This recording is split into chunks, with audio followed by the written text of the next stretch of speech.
This week, we're introducing changes to the Shaman, Legionary, several passive talents, and consumables. We're also implementing a new matchmaking algorithm.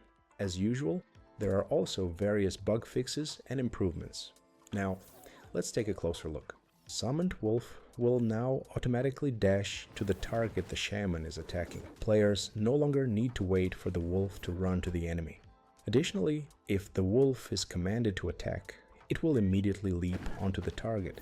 The Shaman can now perform a dodge roll by default using Shift plus Q. This change should significantly improve the Shaman's mobility and make the gameplay more dynamic. The Lightning Strike ability for the melee Shamans has been improved. Now, while the Earth Totem is active, reaching 5 stacks grants the Shaman a new ability that allows the next auto attack to instantly trigger a Chain Lightning, functioning similarly to the standard range Chain Lightning.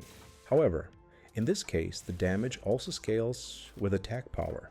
This means the Shaman can now deal AoE damage not only with Earthquake, but also with Chain Lightning. Combining these abilities can be devastating against groups of enemies.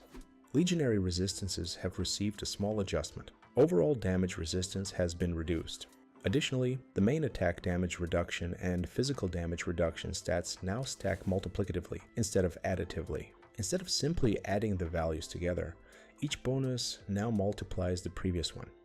The passive talent in the warrior tree anti-heal has been changed. The healing reduction has been decreased, at level 1 from 50% to 37% and at level 5 from 75% to 50%. The duration of the debuff has been increased from 3 seconds to 4.5 seconds at level 1 and 7 seconds at level 5. The Eldritch Transmutation talent in the Pathfinder tree has also been changed. The damage reduction values have been lowered. For example, at level 1 from 10% to 5% and at level 5 from 20% to 10%. The amount of health restored by ointment consumables has been reduced. Previously, they restored 2% of total HP. This also applies to the buff from the Bloodonessa dish. A new matchmaking algorithm has also been implemented. Matchmaking will now distribute roles between teams more fairly. The system will also treat hybrid classes as healers when forming teams, while keeping pre-made groups together. A new unstuck system has been added to help players recover if their character becomes stuck in terrain or geometry.